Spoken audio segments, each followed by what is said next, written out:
I'm sitting alone in a small rental apartment, 2 towns away from the home I spent 17 years building.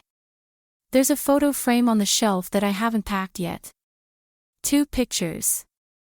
One of my husband, Daniel, holding our daughter the day she was born. The other, of Liam, my college boyfriend. The one I never really stopped thinking about. It's funny how people talk about midlife crises like their car purchases or haircuts. No one tells you it might look like this: packing a suitcase, watching your husband's eyes go hollow, and telling him, "I want to spend a year with someone else."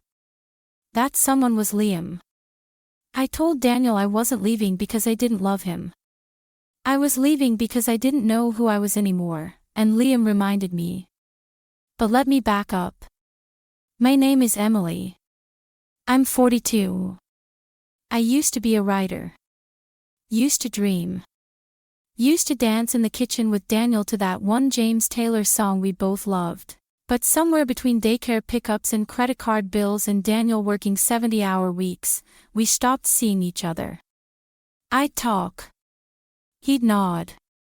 We made love twice last year, and both times felt like checking off a box. The numbness crept in slowly, like fog.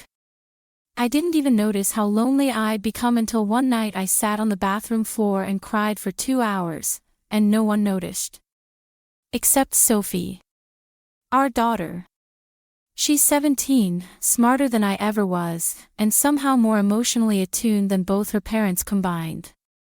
One day, she looked at me and said, "You look like you're disappearing." That hurt. Because she was right. Then, by chance, or maybe fate, I stumbled across Liam's profile on Facebook.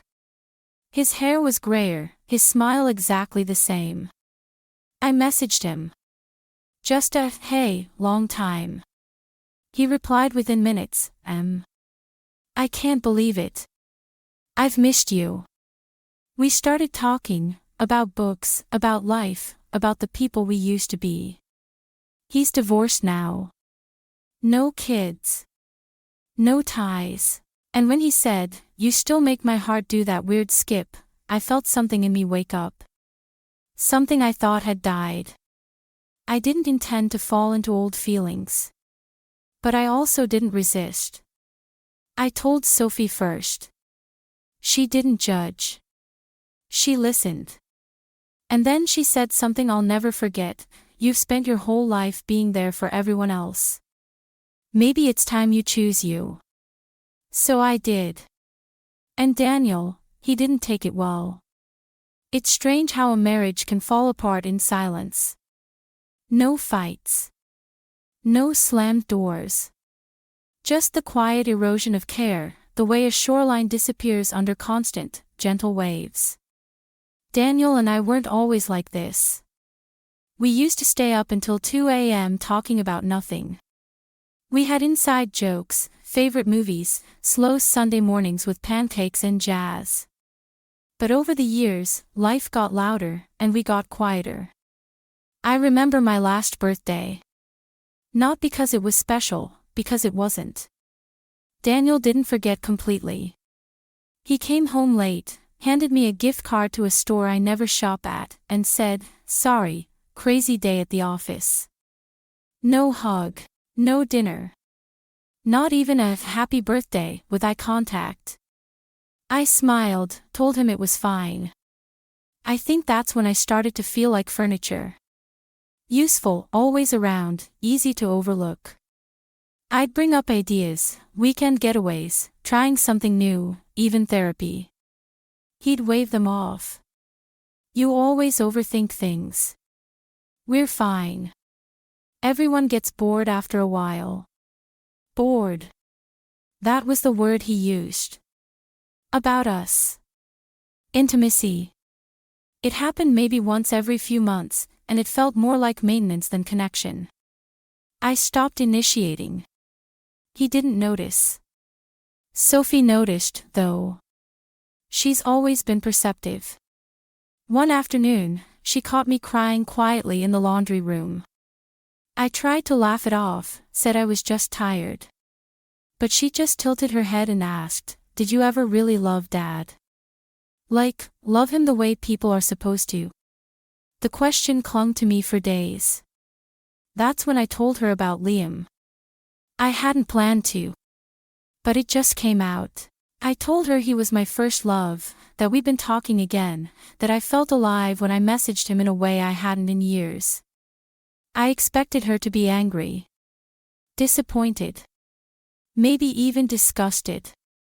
But she just nodded and said softly, "You've sacrificed enough. You deserve to be happy, even if it's with someone else." I couldn't believe it. My own daughter giving me permission to chase something real.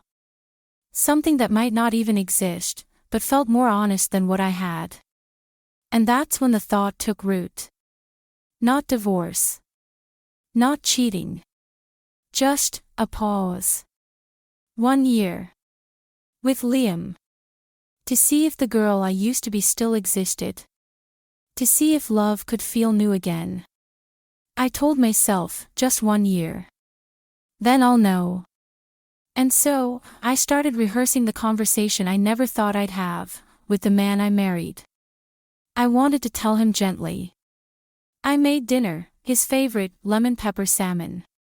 Lit candles. Not because I was trying to manipulate him, but because I needed something ceremonial. Like the last meal before everything changed, Daniel came home late. Again. Tie loosened, jaw tight, scrolling through work emails even as he sat down. I waited for the right moment. Halfway through dinner, I put my fork down. "Daniel," I said, steady but soft. "I need to talk to you about something serious." He didn't even look up. "What now?" "I've been feeling lost. For a while.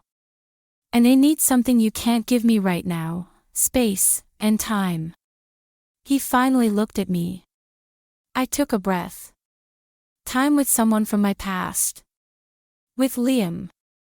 There was a silence so heavy it made the air feel thick. "What the hell are you saying?" he asked, voice sharp. "I'm saying. I need a year. To find myself. To see what's still there, with him. Before I'm too old to even wonder." His chair scraped back from the table. "You want time. With another man. Are you hearing yourself? I'm not leaving out of spite. Don't pull that self-discovery bullshit tea with me," he snapped, voice rising. "You're emotionally cheating. You've already cheated." "No, I haven't. I've been honest with you." "Honest?" he laughed bitterly. "You've been dreaming about another man while sleeping in my bed. You're ruining this family." Then he grabbed my phone off the counter and hurled it across the room. It hit the wall and cracked. "You want our daughter to see her mother as a cheater." I stood up, shaking now, not from fear, but from fury. "She already knows. She supports me." That broke him. I saw it in his face. His whole body seemed to go still. Not just quiet, still. He stared at me like I was someone he didn't recognize. Then he turned, walked out of the dining room, and closed the bedroom door behind him without a word. The next morning, he was gone. His closet was half empty. Toothbrush missing. A single note on the counter in his sharp handwriting: "You won't find what you're looking for. But you will lose everything trying." I sat on the couch for an hour, just staring at it. I didn't cry. Not then. Instead, I opened my laptop, searched flights to California, and booked a one-way ticket. Liam was waiting. And I had just burned my entire life down to find out if he was still home. Liam picked me up at the airport with that same crooked grin I remembered from college. He had flowers in one hand and a coffee in the other, just like he used to. For the first few days, it was enchanting. We walked along the Santa Monica Pier. Ate tacos on the beach. He played old songs we used to dance to on his car stereo. He called me Em like no time had passed. For a little while, I believed I had done the right thing. But magic doesn't last forever. Little things started surfacing. Like how he'd bring up his ex-wife, often. Always with this tone that danced between bitterness and obsession. She didn't appreciate the way I love, he'd say. Or, at least you still know how to smile. She never did. He drank more than I remembered. A glass of wine at lunch. 2 whiskeys at night. It didn't make him mean, but it made him slippery. Unpredictable. Then came the comments. Soft at first. Passive-aggressive. So Daniel just let you go, huh? Guess he never knew what he had. Or, funny how fast some men give up on women. Must not have loved you as much as you thought. They lingered in my ears longer than they should have. Sophie kept messaging me, always gentle, always supportive, but her updates cracked something inside me. Dad's not doing well. He's seeing a therapist now. He told me he still loves you. Every time we talk, I can hear it. I couldn't sleep. Night stretched long and guilt soaked into my bones. I kept staring at the ceiling, wondering if I'd romanticized Liam, or just used him as an escape hatch. And then, came the phone. Liam left it unlocked one evening while he showered. I wasn't snooping, at least I told myself that, but a notification lit up the screen. A group chat. Old college friends. One message glowed like a flare, yeah, she's here. Crazy how fast some women jump ship. Told you she'd come. I sat there, holding his phone, heart pounding like I'd just heard a lie spoken out loud. The fantasy was cracking. And for the first time since I left, I felt something I hadn't allowed myself to feel fully, fear. I didn't sleep that night. The message replayed in my head over and over again, told you she'd come. I stared at Liam the next morning like I didn't know him at all. The sun poured into the apartment like nothing had changed, but everything had. When he walked into the kitchen, all carefree with his stupid coffee mug that said, "Still got it," I finally asked. "Who were you texting last night?"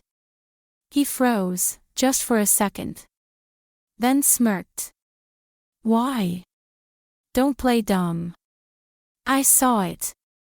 Told you she'd come." "What does that mean, Liam?" He chuckled. Actually laughed, like I was some joke he'd heard before. "Oh, come on, Em. Don't be dramatic." I stepped closer. "Answer me." And then his face changed. The charm peeled off like dead skin. His eyes hardened.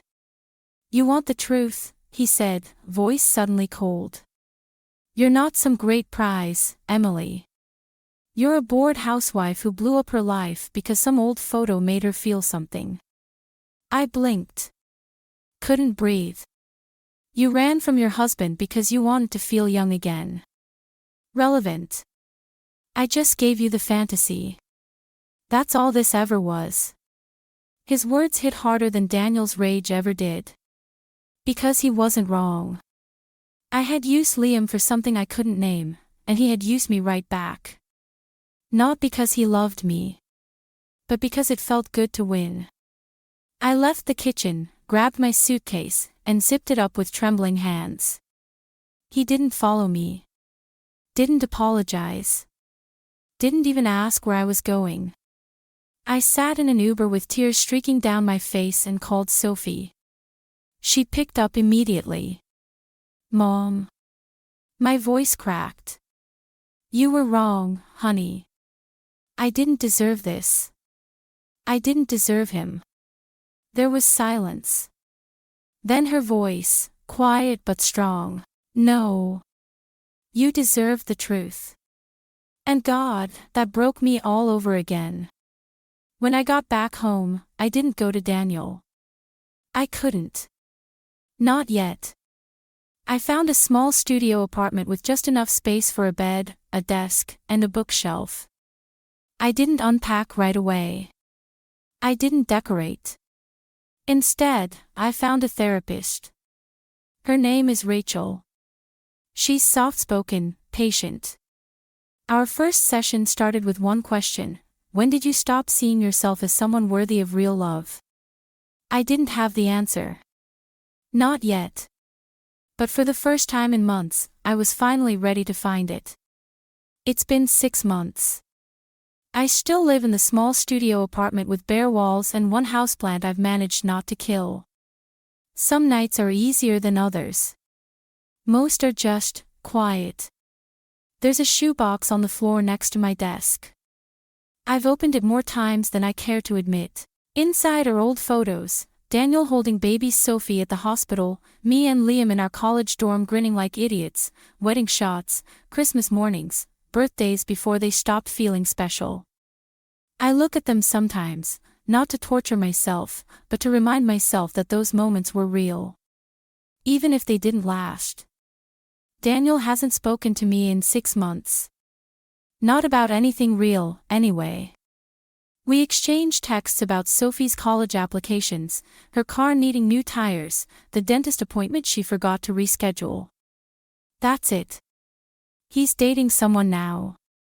A teacher from Sophie's school. I know because Sophie mentioned it casually, like she was testing the temperature of the air between us. I smiled when she told me.